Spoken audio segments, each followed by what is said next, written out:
So hello everyone, कैसे हैं आप सब लोग। उम्मीद करता हूँ आप सब लोग बहुत अच्छे होंगे और अपनी पढ़ाई कर रहे होंगे।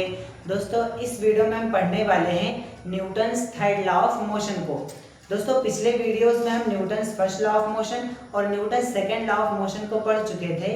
इस वीडियो में हम पढ़ेंगे Newton's third law of motion को। तो दोस्तों सबसे पहले इसकी हम डेफिनेशन को पढ़ेंगे और उसके बाद इसी से रिलेटेड यानी इसी टॉपिक से रिलेटेड जो डेली लाइफ एग्जाम्पल्स हैं जिनको हम रोज़ ऑब्जर्व किया करते हैं उन एग्जाम्पल्स को भी हम यहाँ पर पढ़ेंगे। एग्जाम्पल्स कौन कौन से, जैसे कि कोई एक स्विमर होता है वो स्विमिंग करता है, तो जो वो स्विमिंग कैसे कर पाता है, वहाँ पर कौन सा फिजिक्स का कॉन्सेप्ट लग रहा होता है, इसको भी हम यहाँ पर देखेंगे। और दूसरा एग्जाम्पल ये है कि जब एक रॉकेट लॉन्च होती है तो वो स्पेस में किस तरीके से कंटिन्यूअसली मूव किया करती है, और इसके बारे में भी हम क्या करेंगे देखेंगे इसी टॉपिक में। तो आप लोगों से मेरी यही रिक्वेस्ट है दोस्तों कि आप लोग इस वीडियो को एंड तक ज़रूर देखिए ताकि आपको Newton's third law of motion बहुत अच्छे से समझ में आए। तो चलिए बिना टाइम वेस्ट किए अपने इस टॉपिक को पढ़ना शुरू करते हैं। तो दोस्तों सबसे पहले हम पढ़ेंगे इसकी डेफिनेशन को। डेफिनेशन में क्या है, when an object applies a force on another object the second object also applies an equal force on first object in opposite direction.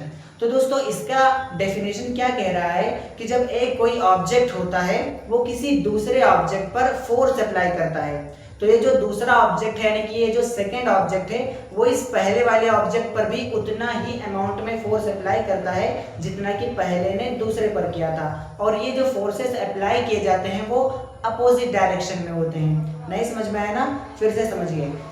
जैसे दोस्तों मान लीजिए हमारे पास दो ऑब्जेक्ट है, एक ऑब्जेक्ट ए है और एक ऑब्जेक्ट बी है।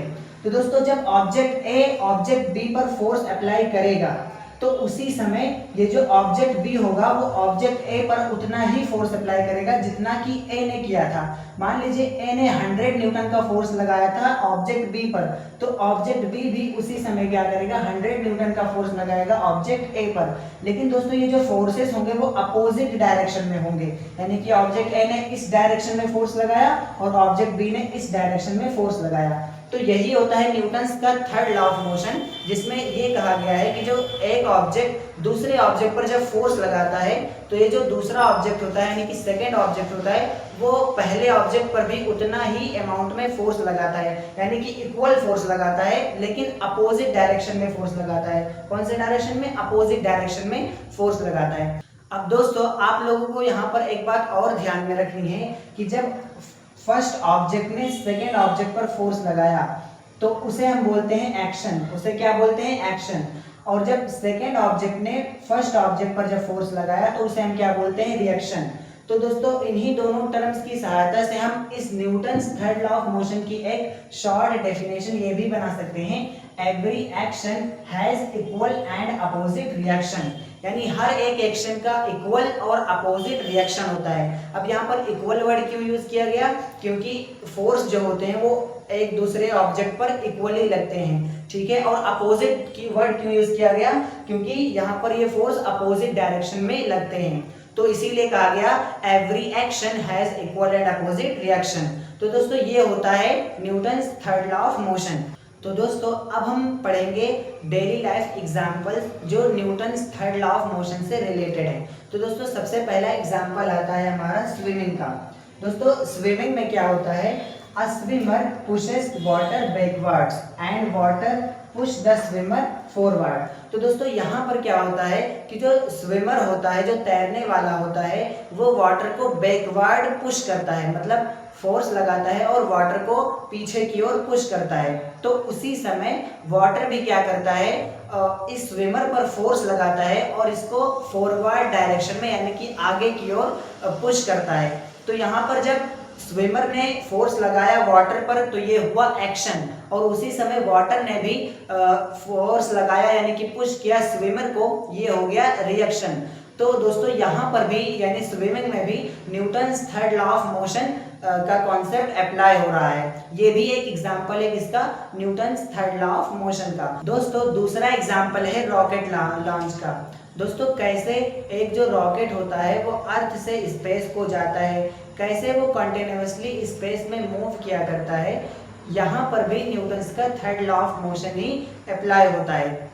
जैसे कि आप यहाँ पर पढ़ सकते हो, the rocket pushes the hot gases downward and the gases push the rocket upward. तो दोस्तों यहाँ पर होता क्या है कि एक रॉकेट में बहुत सारी हॉट गैसेस होती हैं, तो रॉकेट क्या करता है, उन हॉट गैसेस को पुश करता है डाउनवर्ड, यानी कि हॉट गैसेस के ऊपर फोर्स लगाता है और डाउनवर्ड यानी डाउनवर्ड डायरेक्शन में फोर्स लगाता है, और ये जो हॉट गैसेस होती हैं वो नीचे की ओर चली जाती हैं। तो जिस समय ये रॉकेट उन गैसेस के ऊपर फोर्स लगाता है डाउनवर्ड डायरेक्शन में, उसी समय ये जो गैसेस होती हैं वो रॉकेट पर अपवर्ड डायरेक्शन में फोर्स लगाती हैं। तो यही कारण है कि जब ये गैसेस कंटिन्यूअसली उस रॉकेट पर फोर्स लगाया करती हैं, तो यही वजह है कि जो रॉकेट होता है वो कंटिन्यूअसली स्पेस में मूव किया करता है। ठीक है दोस्तों, यहाँ पर भी न्यूटन्स का थर्ड लॉ ऑफ मोशन ही लगता है। दोस्तों अब हम पढ़ेंगे तीसरे एग्जाम्पल को। तीसरा एग्जाम्पल क्या है, रिकॉइल ऑफ अ गन।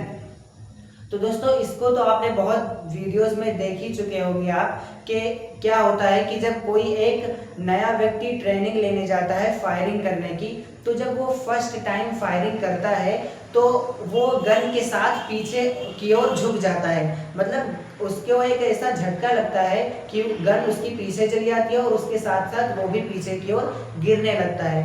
तो दोस्तों ऐसा क्यों होता है, यहाँ पर भी न्यूटन्स का third law of motion he apply होता है।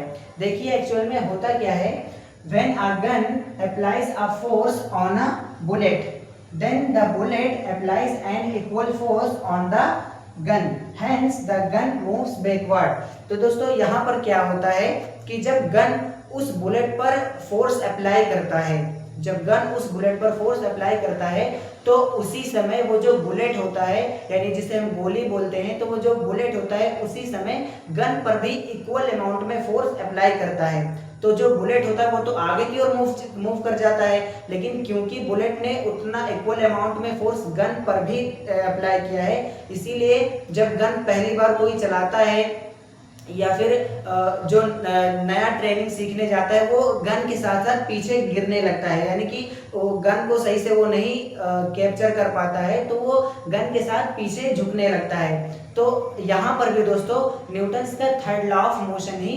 एप्लीकेबल होता है। तो दोस्तों ये रहा हमारा Newton's third law of motion. I hope आपको बहुत अच्छे से ये टॉपिक समझ में आया होगा, इसके सारे एग्जाम्पल्स आपको अच्छे से समझ में आए होंगे। दोस्तों इसी तरीके के वीडियोस को अगर आप देखना चाहते हैं तो आप हमारे मास्टरमाइंड क्लासेस वाले चैनल को ज़रूर सब्सक्राइब कर लें, और अगर आप इसी तरीके के और टॉपिक्स को पढ़ना चाहते हैं तो हमें कमेंट में ज़रूर बता दीजिए।